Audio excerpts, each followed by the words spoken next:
Assalamualaikum warahmatullahi wabarakatuh. Para pendengar sekalian, pada kesempatan kali ini saya menyambung terkait dengan kitab Sirah Nabawiyah dari Syekh Safiur Rahman Al-Mubarakfuri. Di audio kita pada kesempatan kali ini kita akan melanjutkan sirah kita.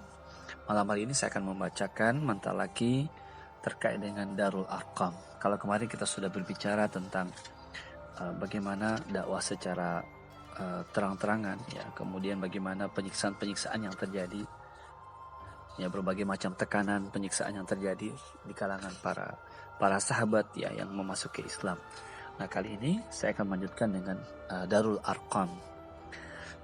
Langkah bijaksana yang diambil Rasulullah Shallallahu Alaihi Wasallam dalam menghadapi berbagai tekanan itu, beliau melarang orang-orang Muslim menampakkan keislamannya, baik berupa perkataan maupun perbuatan. Beliau tidak menemui mereka kecuali dengan cara sembunyi-sembunyi.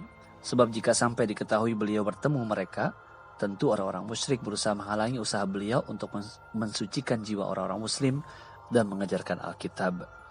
Bahkan tidak menutup kemungkinan yang menjurus kepada bentrokan fisik antara kedua belah pihak. Hal ini benar-benar terjadi, tepatnya pada tahun keempat dari nubuah. Saat itu para sahabat beliau sedang berkumpul di tengah perkampungan dan memberikan sholat. Sekalipun mereka melakukan secara sembunyi-sembunyi, toh masih diketahui kelompok-kelompok orang kafir Quraisy.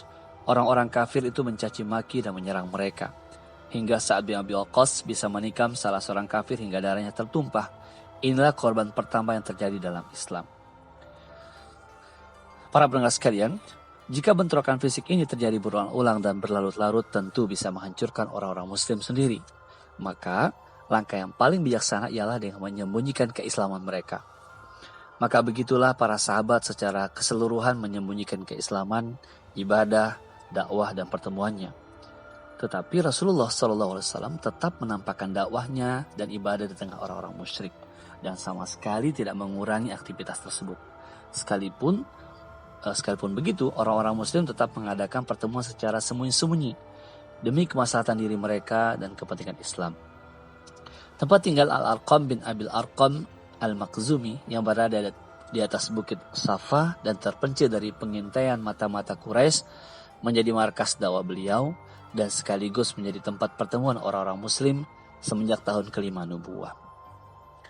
Pendengar sekalian rahimakumullah, selanjutnya tentang hijrah ke Habasyah yang pertama. Berbagai tekanan yang dilancarkan orang-orang Quraisy dimulai pada pertengahan atau akhir tahun keempat dari nubuah, terutama diarahkan kepada orang-orang yang lemah. Hari demi hari dan bulan demi bulan tekanan mereka semakin keras hingga pertengahan tahun kelima. Sehingga maka terasa sempit bagi orang-orang muslim yang lemah itu. Mereka mulai berpikir untuk mencari jalan keluar dari siksaan yang pedih ini.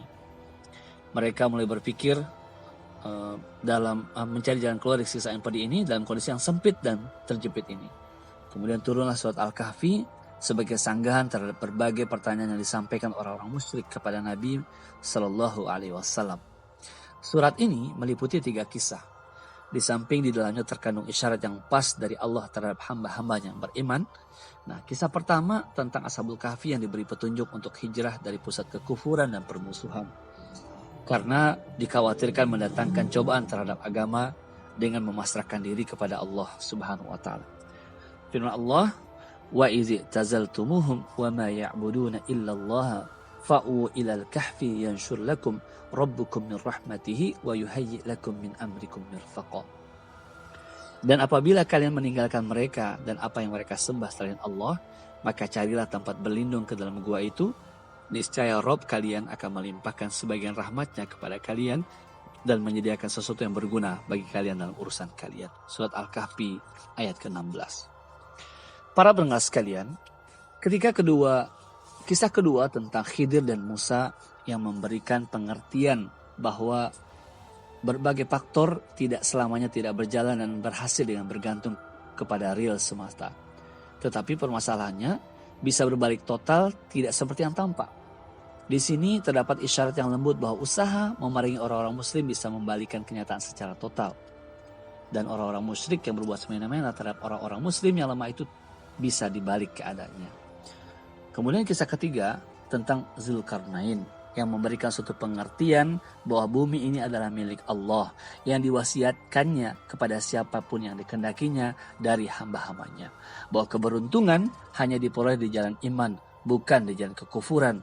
Bahwa dari waktu ke waktu Allah senantiasa akan menurunkan orang yang siap membela dan menyelamatkan orang-orang yang lemah. Seperti Ya'juj Ma'juj pada zaman itu, bahwa yang layak mewarisi bumi adalah hamba-hamba Allah yang salih. Kemudian turun surat Az-Zumar yang mengisyaratkan hijrah dan menyatakan bahwa bumi Allah tidaklah sempit. Firman Allah Subhanahu wa taala, "Lilladzina ahsanu fi hadhihi dunya hasanah wa ardullahi wasi'ah, innama yuwaffas sabiruna ajrahum bighairi hisab." Orang-orang yang berbuat baik di dunia ini memperoleh kebaikan, dan bumi Allah itu adalah luas. Sesungguhnya hanya orang-orang yang bersabarlah yang dicukupkan pahala mereka tanpa batas. Az-Zumar ayat 10. Rasulullah Shallallahu Alaihi Wasallam sudah tahu bahwa As-Samma An-Najasyi, raja yang berkuasa di Habasyah, adalah seorang raja yang adil. Tak bakal ada seorang pun yang teraniaya di sisinya. Oleh karena itu, beliau memerintahkan agar beberapa orang muslim hijrah ke Habasyah, melepaskan diri dari cobaan sambil membawa agamanya. Pada bulan Rajab tahun kelima dari Nubuah, sekelompok sahabat hijrah yang pertama kali ke Habasyah. Terdiri dari 12 orang laki-laki dan 4 orang wanita yang dipimpin Utsman bin Affan. Dalam rombongan ini ikut pula Sayyidah Ruqayyah putri Rasulullah SAW. Beliau bersabda tentang keduanya, mereka berdua adalah penduduk Baitul Haram pertama yang hijrah di jalan Allah setelah Ibrahim dan Lut. Dengan berjalan mengendap-endap di tengah malam, mereka pergi menuju pinggir pantai agar tidak diketahui orang-orang Quraisy. Secara kebetulan saat mereka tiba di pelabuhan Saiban, ada 2 kapal datang yang bertolak menuju Habasyah. Setelah orang-orang Quraisy mengetahui kepergian orang-orang muslim ini, mereka mengejar.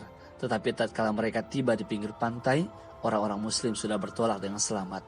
Orang-orang muslim hidup di sana dengan mendapat perlakuan yang baik.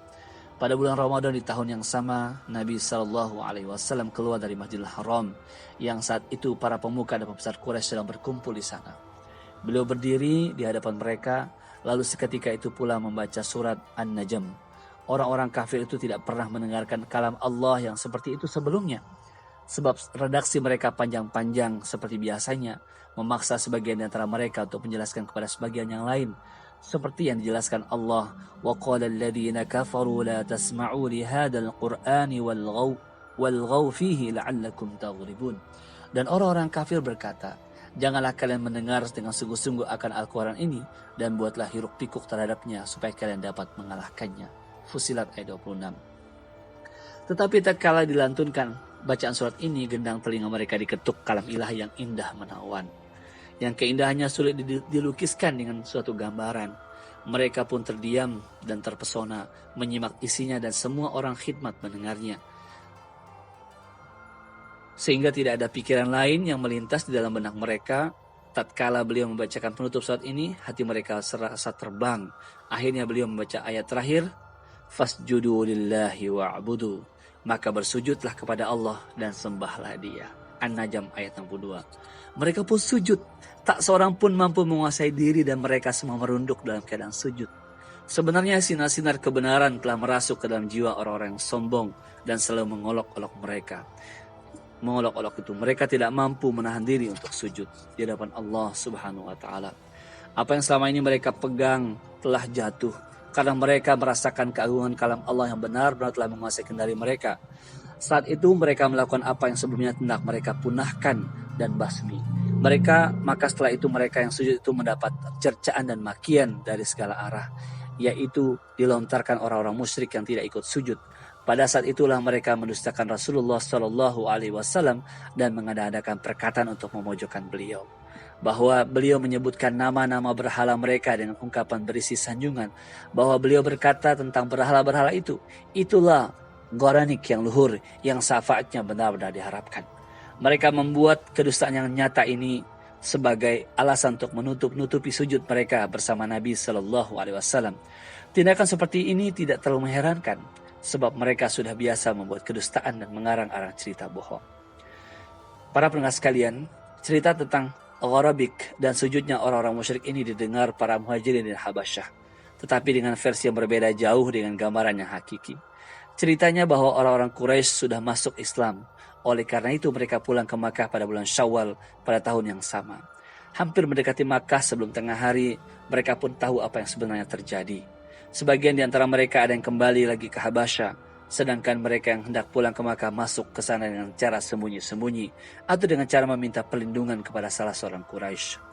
Setelah itu, siksaan dan penindasan ditimpakan orang-orang Quraisy terhadap orang-orang Muslim semakin menjadi-jadi, terutama lewat suku masing-masing. Nabi SAW tidak melihat cara lain kecuali memerintahkan mereka hijrah untuk kedua kalinya ke Habasyah. Hijrah kali ini lebih sulit daripada hijrah yang pertama, sebab orang-orang Quraisy meningkatkan kewaspadaan dan menetapkan untuk menggagalkan jalan bagi mereka untuk pergi ke Habasyah sebelum orang-orang Quraisy mengetahuinya. Kali ini yang hijrah berjumlah 83 orang laki-laki dan 18 atau 19 wanita. Al-Alama Muhammad Sulaiman Al-Mansurfuri menetapkan yang pertama, yakni 18 wanita.